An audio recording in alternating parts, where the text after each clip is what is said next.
Good morning, afternoon, and evening, everyone. Welcome to my Game Week 9 team selection video. I'm recording this Thursday morning. The Champions League games have finished, the Europa League games are still to be played, and we still have manager press conferences pending. That being said, I don't think we learn much from manager press conferences anywhere these days. You have to go by opposite. But what managers say, especially a certain Spanish one named Mikel Arteta. We'll talk about the Saka updates. It's obviously a big talking point this week. Let's jump right into the video. So first up, my game week 8 score. Not a great one, 28 points. Still not the worst game week rank of the season, that being said. That just shows how bad the season has gone for me so far. Rogers was the only returnee. Flecken picked up a few save points, I think 3 save points here. Just about like 4 million rank. Not very happy, but hopefully now the team is looking a bit more stable going forward. I am hopeful that things are going to improve now. Let's just look at some individual guys. Let's say now which players I'm looking at. I think I like to identify the weakest link in the team. Let's just go by all the picks one by one. Flecken, I think, is fine in the short term, not looking like the worst pick over Rhea. That money saved now possibly can be invested elsewhere. Gabriel, set and forget, I'll still play him against Liverpool. Trent wasn't very attacking neither in the Champions League nor last weekend. He might be more reserved in these tougher games, and the fixture schedule, as we'll talk about, is getting tougher for Liverpool. Perfectly good player to keep, probably still the top scoring defender, but I think if you need to raise money for midfield premium, now is the time you look to sell Trent. With Rico Lewis, the injury to Walker has meant that his game time has definitely gone up. No clean sheets yet, but the fixtures are there. Easy keep. Bumo Ipswich at home, good fixtures, not much to be said. Luis Diaz, now if you still hold Luis Diaz, even though he was benched in midweek now game against Leipzig, and he probably will start against Arsenal, I think you just get rid of him. It's too much of a risk to carry week to week, but if you have to hit him out now, he looks like an easier keep today than he did on versus Sunday, because you think he will start the game against Arsenal. But that being said, get rid. Rogers, pound for pound, probably best value pick. Semenyo, unlucky not to get anything. He's the one who subbed on for me for Saka. I think he had 0.68 xG, took I think 6 shots. So okay to hold, but I think that he doesn't look like the talisman in that Bournemouth team to me. I think the points will be spread around a little bit. But again, 5.6, 5.7, good pick. Third consecutive captain blank for Haaland, but I'm still considering triple captaining him this week. He scored a brace midweek in the Champions League. I think Southampton are arguably poorer than the team they just played, so we'll have a talk about that. Solanke was my transfer in for Havertz. Disappointing. Just one chance, which was nowhere near close. It was a bicycle attempt. And the word attempt is operative here. Completely missed it. Calvert-Lewin, biggest XG underperformer of last weekend. If you saw the stat video, 1.32 XG, but just to keep given the fixtures. The sub order, I still think Semenyo was a better sub in place of Mikalenko for my first sub. I did think that Ipswich would score in the home match. It was surprising to me how limited their chances were, especially since Branthwaite wasn't in the team. The bench is a bit thin now with the Greaves injury, and let's talk about the transfer plans, etc. going forward now. First up, Saka's injury update. Now, as far as we know, Arteta said on Tuesday after the Champions League game that Saka hasn't trained and is unlikely to feature. Was a further one also when he was grilled by the CBS guys. They said that I'm not very helpful / hopeful. So Arteta was vague and he was more on the leaning on the side that Saka is not going to make it. We know what that means, guys, in terms of FPL talk with Arteta. The thing is, he just doesn't like giving any edge to the opposition. So that automatically means Saka closer to start. As crazy as it sounds, right? Imagine a manager coming out and telling you that a player is unlikely to start, and your first reaction will be, oh, that means he's going to start. It's just awful. I really hope that in the future they streamline these injury updates like how they do in American sports. That certain players are available in the squad. I guess you could put the spot for late fitness test, but there should be some sort of cutoff like this. I don't like this whole cloak and daggers with injuries, but it's part of the game now. I understand why he does it. You don't want to give anyone an edge. For example, now today he says Saka is going to play. Liverpool can plan their tactical game plan around that. Now he says keeps it vague this way. They don't know. They have to keep guessing, have multiple plans. So any edge you can gain on the opposition, you look to gain it. So fair play to that. I don't think the Calafiori news is as relevant, but he is set to undergo a scan. Now let's have a look at the captaincy matrix from Lego Mane. We saw this on the pod as well. And I think now we're looking at Saka replacements. You have to keep this in mind now. First off, look at Saka's run now coming from Game Week 12. And I think based on Sam C's latest tweet now, which you saw in the previous slide, he is likely to play. And I think just given the magnitude of the game and how poor they were in the last two games versus Bournemouth and Shakhtar, I think he's going to risk Saka. So let's say now the Liverpool, Newcastle, and Liverpool is obviously the toughest game of the next three. There's no doubt about that. Newcastle and Chelsea are both away, and Arsenal, I know, do set up more defensively away from home. They're not very high ceiling games, but they're not bad games for your attackers. Neither Newcastle or Chelsea are watertight defenses. And then after that, it's Nottingham Forest, West Ham, Manchester United, Fulham, Everton, Palace. You definitely will want to get him thereabouts for that run. Maybe not for Forest, but West Ham and Manchester United, yes. So now let's say if you're sitting on, let's say, one free transfer, I don't think it makes sense to get rid of Saka because then you'll want him back for a couple of weeks. There might be other injuries, other transfers you need to make. So hold fire. But if you have a few transfers banked, two or three are carrying into this week, or just want to be more aggressive, attack the next three fixtures, I think now let's talk about the guys you can go to, which who are below Saka's price bracket. Number one, Foden, and the other two is Son. Foden isn't on this list, but the fixtures are obviously the same as Haaland's. Now, what has happened is after the Champions League game last night, I think Grealish and Doku have both been ruled out, which means that Foden's X minutes have just gone up quite a bit. Now, Grealish and Doku both out for 7 to 10 days. So that's probably the next two fixtures. KDB is back in training, but still not quote unquote feeling good as per Pep. So I think you will get the next three game weeks at least, and these are good fixtures. Southampton, Bournemouth, Brighton are all teams that like to play football, will not set up in a deep block, so the chances will be there for Foden and for Haaland. So I think I like that pick very much. I think today if I was buying, I would go for him over Son because Palace and Villa, they don't scream hall fixtures. To me, the Ipswich fixture is good. And now if you're going to captain Son, we're confident about that captaincy for that Ipswich fixture in game week 11 over, say, a Haaland, then I do mind like the Sun move. Otherwise, if that captaincy is still going to be stuck on the Norwegian, I don't like necessarily moving to Sun because you will want Saka back around 12. Now, the other two options, of course, where you can go up are Palmer and Salah. Now, both like Salah's entry point arguably isn't that good this week, but Arsenal, you have to keep in mind, do have Saliba out, and he's just a big game player. And once you buy Salah, the appeal, of course, the next of three fixtures after that Brighton, Villa, and Southampton. Now, Brighton, as we can see again, a team that's good against somebody like a Salah, a runner who can get in behind. And we've seen Bournemouth at home are not that easy. So you could possibly go against Haaland that week in game week 10. Game week 11, I think you'd still go back with Haaland. And in game week 12, again, you can go Salah, Southampton, where Haaland has Tottenham. So if you can get to Salah potentially with a downgrade elsewhere, I really like that move. If you don't need to go trend down to fund, let's say a Saka to Salah, I really like it because I think once you get Salah in, I don't think you're really going to be moving about them. But for me personally, and of course, there's a bit of bias I'll take as a Chelsea fan. I think Palmer at 10.8, I think he's risen to 10.9 now. It's just a good pick. Newcastle, Manchester United, Arsenal, Leicester, Villa, Southampton. Once you put Palmer in your team, you just don't have to worry about future transfers. And with Salah, it's just with Salah, obviously, I think if you had given to me now, if you have to pick carte blanche about who's the better pick, I will say Salah. If money was no object, but of course it is. So you have to factor in what that 1.7, 1.8 million will get you elsewhere. If you feel that the significance is not great, go for Salah. I think Salah is a better pick than Palmer. So that's where we are. Let's look at some projections from Sir Talp. Now, this is at Sir Talp Bilal on Twitter. They have this excellent podcast, FPL Optimized. You guys might want to check that out. So, this is a collation of now the projections for game week 9 specifically from all the different predictive models. Now, you see over here, Haaland is clear in all of them. Usually, there's some sort of variation. So, Haaland looks like the clear captaincy pick this week.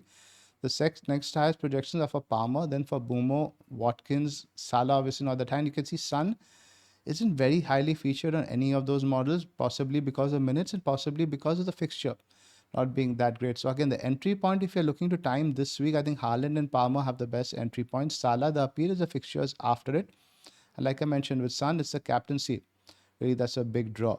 But as you can see, Palmer at home in a team, good team like Newcastle, the projections are very high. He's a good pick. Now, this is also something I want you guys to pay close attention to. Now, this is the highest, that is the number one projected scorer for each game week for the next 8 game weeks. And again, read this along with the captaincy matrix we saw earlier. So now 9, as we saw, Haaland is on top. On 10 and 11, almost all the models have Salah on top. 11, obviously, you see Son featuring for a few of them against Ipswich when Salah has Villa. So that is a big, big appeal of Salah because you're not going to be captaining Palmer as per this at least till about game week 13 at the earliest. That's a long way off. So if you can get in Salah for the captaincy differential for the next couple of weeks, I really like that. Apart from that, I think those are the really big hitters you need to target. These three guys are really in a league of their own. That's what this tells you. It's obviously very difficult to afford all three, but it's not impossible. If you downgrade Trent, and let's say you go with your couple of cheap forwards, let's say you go with a Larson and a Wissa, or even a DCL and a Wood, for example, I think you can find that money to make that happen. Whether it is efficient long term going forward, I don't really know, but I do think these three guys are going to be in the top five point scorers at the end of the season. I'll talk about how I can potentially bring them into my team as well later on. Maybe if you guys can find a similar path, but pay attention to this and screenshot this for later. Now, a quick steeper plug before we move on. As you can see in the image, you guys know about our Pick'em League, which involves picking the correct score for every weekend. You get 1 point for correct score. You don't have to, so not a correct score, correct result. And what we've been doing now, we've been sending jerseys. If you have joined our Discord league, that is via Patreon and as YouTube member, we're sending 3 jerseys out every month to the top 3 guys. And we already sent out, I think, 8, which includes a monthly winner of our main league. You see a picture here from Jacob of a jersey he received. So if you guys are interested in joining, we have some other privileges as well. We're going to be doing a Q&A on Thursday with our members. We do a stats video along with just hanging on our Discord. Do join. You can join our Patreon or YouTube by seeing the links in the description. And also you can download the Sleeper app. There are 3 QR codes on the screen. The one in the middle is for the UCL Pick'em game, which is just launched.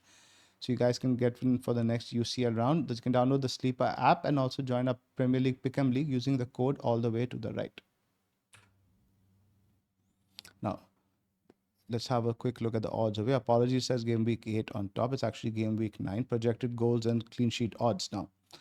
Now we are triple captaincy on Haaland is a big discussion this week. Let's talk a little bit about that. Let's have a look at the odds first. The top teams here are Brentford, Man City, Chelsea, Brighton, Villa, and Tottenham. Tottenham numbers are not that great. You look at I think both Tottenham and Villa are under 2, Brentford just about 2. So even though Palace have been poor, the bookies don't rate that as a very easy fixture now. And again, Arsenal, Liverpool, low scoring 1.5. Clean sheets all point towards Man City this week, Brentford, maybe Brighton. Not a great week for clean sheet odds in particular. But the goals again 3.35 is quite high for Man City, and we did see that Haaland scored a brace in the Champions League, didn't complete the hat trick. Still hungry for that. Similarly, now look at the match odds. 90% win probability is one of the highest you're going to see this season. The same goal matchups are quite similar. Spurs at only 52%. Same odds as Chelsea. Seems a bit harsh, but okay. Brentford, Ipswich, Brighton Wolves. Everton, Fulham is quite difficult to call. That's probably the closest game of the weekend. So is West Ham, Manchester United. Arsenal are still favored, despite Bukayo Saka's likely absence. Now, look at these goal projections now, which we have so far for the season. Now, this is the highest we have had for any fixture so far. It's marginally higher than the one against Ipswich. The decimal point isn't visible over here. So, there are a lot of pros and cons to it, right? And we discussed them at the length in the pod. I'll just repeat some of them here.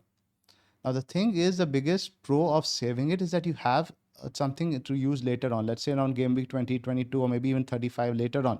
Not in a double, right? And we explained why in the pod that why there might be fewer doubles this week. Long story short, they're likely to be only 2 doubles, and we have multiple chips we might want to use because there won't be that many blanks. So you might want to use a free hit chip, you might want to use a bench boost chip. We don't know what the mystery chip is. So it makes more sense than ever to use a triple captaincy in a single fixture this season. And there's no doubt that this is one of the best we are going to get.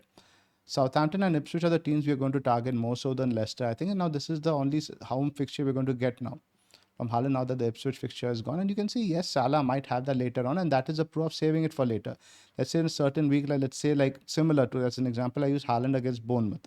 Salah against Brighton, just a poor example, but bear with me. Let's see triple captaincy Salah, that then nobody else even owns Salah. But this week now Haaland is going to be owned by most people and will be captain, so you're not gaining as much of an edge. I know what Trust mentioned about the EO thing, but I think it does make a difference. If you buy a triple captaincy on a player who nobody owns, it is going to give you a bigger boost up the ranking. So I think I'm leaning towards keeping it for later. Given my poor start, I want to have that option later. Now look at the fixtures before we discuss the watch list. Everton, Wolves, Brentford, Fulham all sit at top. Now this is why the cheap forward bracket right now is so good, right? You can downgrade someone like a Solanke to any of these guys. I think DCL, not so much given his misses, but you could go for Strand Larsen, you could go for Cunha. I think my personal pick would be Wissa, given the Ipswich fixture. You could go for Jimenez, who has been on absolute fire, but Jimenez, the worry is he could lose his spot with a few bad performances. Accordingly, the watch list has been updated. I've added Cells right to the top, looking like the best 4.5 keeper. I've removed Rea for now, given the fixtures, and it is looking like we don't want the Arsenal double up in defense going forward. The other change is Mikalenko in there for Porro. The rest remains the same. That's Gabriel, Mikalenko, Milenkovic, Lewis, and Nuri. In midfield, no change. Palmer, Johnson, Foden, Bumo, and McNeil, I think, remain the mids to get. If you like anybody else, I think should put on there, give me a shout. Forward, Solanke may not deserve to be up there, but just purely a fixture play for the next 3 fixtures. Then you probably assess that. Would pick up the budget forwards, Wissa, Cunha, and then Jimenez. DCL doesn't really deserve to be on there. I wouldn't suggest anyone buy DCL now. It's extremely, extremely frustrating. So I've already done my transfers. I moved early. I've got Flecken, and so what I did was I sold Diaz for Palmer, and that was funded by Trent to Ait Nuri. Nuri goes on the bench this week. His rotation with Mikalenko is quite good, so that was a consideration over there. So the team is Flecken, Mikalenko, Gabriel, Lewis, Saka, Boomer vice captain, Rogers, Palmer, Haaland captain. Only captain for now. Triple captaincy is TBD. If I do change my mind, I will post it in the comments in this video. Solanke and DCL with Semenyo, Nuri, and Greaves on the bench. Now, the reason why I moved early is particularly I have another move in mind for next week. I've got 1.1 million in the bank. I want to use that for Semenyo to Brennan Johnson, because Rogers' fixtures are getting a bit tougher now, and I think the rotation is quite good for Rogers and Brennan Johnson. You get basically 4 home games across the next 4. You get to omit the Man City away fixture for Johnson that week. I think Rogers has Palace at home, so good set of 4 fixtures. But I do have a concern that I'm potentially putting a lot of money in that spot now, because I think Rogers, after these 3 tough fixtures, is again, you could perma play him after that, right? And let's say now I don't do that move next week, I save, and then what I could do around game week 11 or game week 12 is maybe sell Saka for Salah. And I would afford that by going Solanke down to a cheap forward, but will I really be selling Saka around game week 11 or 12? That's when his fixtures get really good. Probably not. So I will have a look. I'm more going to look at how Johnson does this week. If Johnson looks really good, I probably will make the move, because I'm not that impressed by Semenyo. I think the upside from Johnson is much higher over the short term. That's it for the video this week. Do let me know how you guys like it. It's a Friday deadline, so don't forget to set your teams. If you are using the triple captaincy, let us know in the comments below. Like and subscribe. Thanks for watching. See you again soon.